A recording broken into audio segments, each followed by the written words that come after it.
والتي نقدم لكم من خلالها الوضعية الوبائية لجائحة كوفيد في بلادنا خلال 24 ساعة الماضية. خلال 24 ساعة الماضية تم تسجيل 60 حالة جديدة من مرض كوفيد.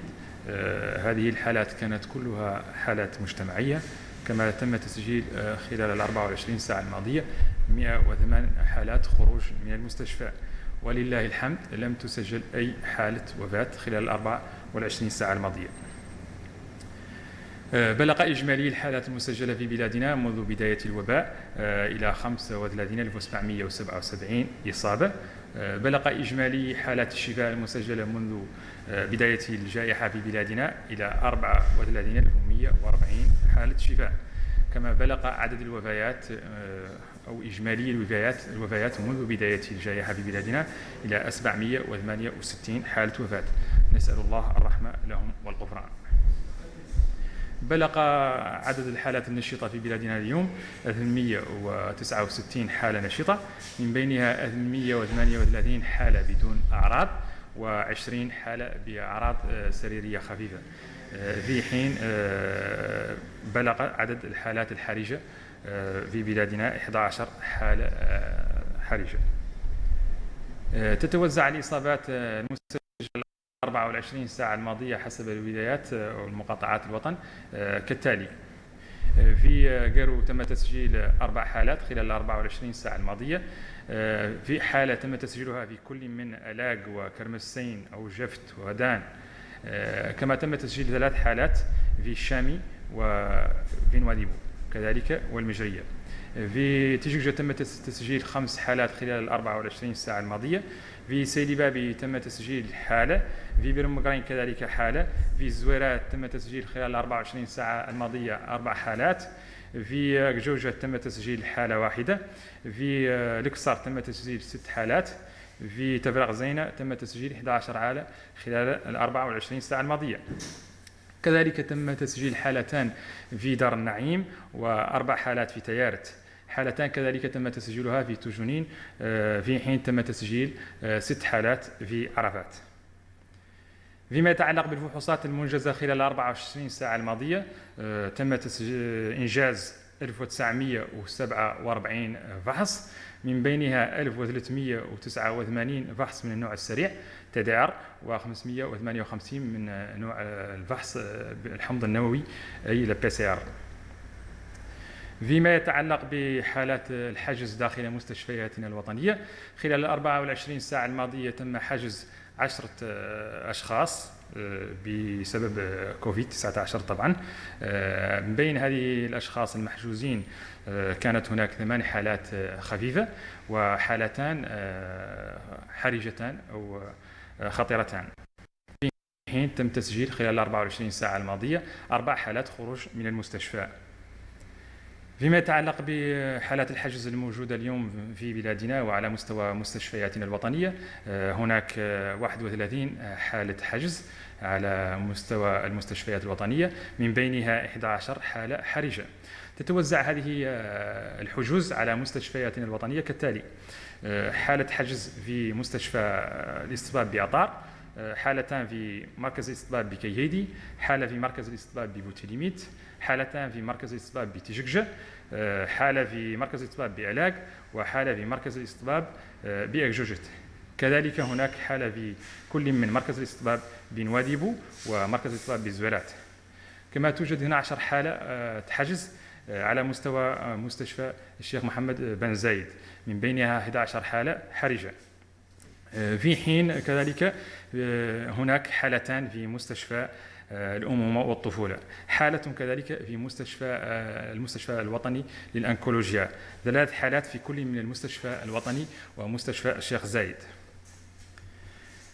فيما يتعلق بوضعية التلقيح في بلادنا خلال 24 ساعة الماضية، تم تلقيح 584 شخص بالجرعة الأولى، ليصل بذلك إجمالي الملقحين بالجرعة الأولى إلى 318,162.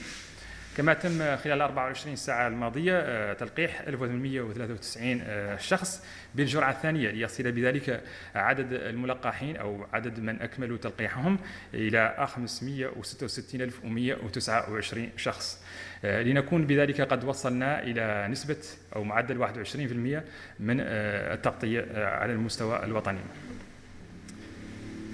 شكرا جزيلا. Bienvenue dans le point de presse quotidien du ministère de la Santé pour vous présenter la situation épidémiologique de la pandémie Covid-19 dans notre pays. Durant les dernières 24 heures, nous avons enregistré 60 nouveaux cas positifs Covid. Nous rappelons que tous ces cas ont été des cas communautaires. Nous avons aussi enregistré 108 nouvelles guérisons. Et heureusement, nous n'avons pas enregistré des décès durant les dernières 24 heures. Le cumul de cas depuis le début de la pandémie dans notre pays est de 35 770. Le cumul de guérison est de 34 140. Le cumul de décès est de 768. Nas'alullah lahum ar-rahma wal-ghufran. Les cas actifs aujourd'hui, nous avons 869 cas actifs, dont 838 cas asymptomatiques, 20 cas avec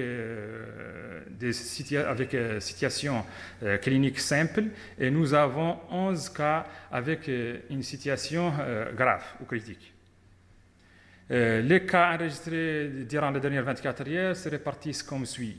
Nous avons 4 cas à Guérou, 1 cas à Lag, 1 cas à Kermessine, 1 cas au Jeft, 1 cas à Wadan, 3 cas ont été enregistrés à Chami, 3 cas aussi ont été enregistrés à Nouadhibou, 3 cas à Al-Mijriya. Nous avons aussi enregistré durant les dernières 24 heures 5 cas à Tijikje, 1 cas à Sidi Babi, 1 cas à Bir Megrain, 4 cas à Zouerat, 1 cas à Gjojet, 6 cas à Al-Ksar et 11 cas à Tafraq Zainan. Nous avons enregistré des cas à Dar Naïm, 4 cas à Tayarit, des cas à Toujounine, 6 cas à Arafat. Les tests réalisés durant les dernières 24 heures sont au nombre de 1947, dont 1389 de type TDR et 558 de type PCR.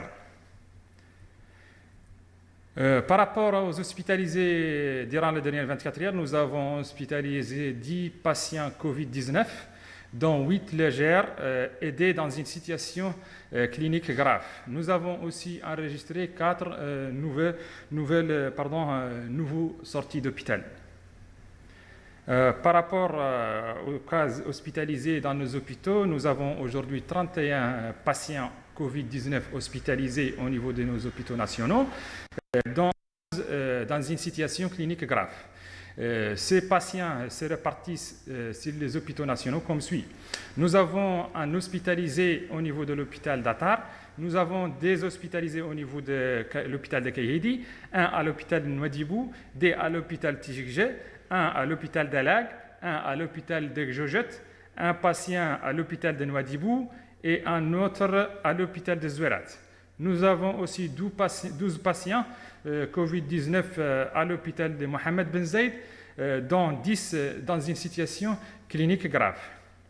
Nous avons aussi des patients hospitalisés au niveau de l'hôpital Mère-Enfant, un patient au niveau de l'hôpital d'oncologie, 3 patients au niveau de l'hôpital national, 3 au niveau de Cheikh Zayed. Par rapport à la situation de vaccination durant les dernières 24 heures, nous avons vacciné 584 personnes avec la première dose, ce qui porte les primo-vaccinés, c'est-à-dire les gens qui ont reçu leur première dose de vaccin, 318 162. Nous avons aussi vacciné 1893 personnes par la deuxième dose, ce qui porte les complètement vaccinés à 566 129 personnes. Complètement vaccinées, bien sûr. Nous avons réalisé 21% de notre cible vaccinale. Je vous remercie.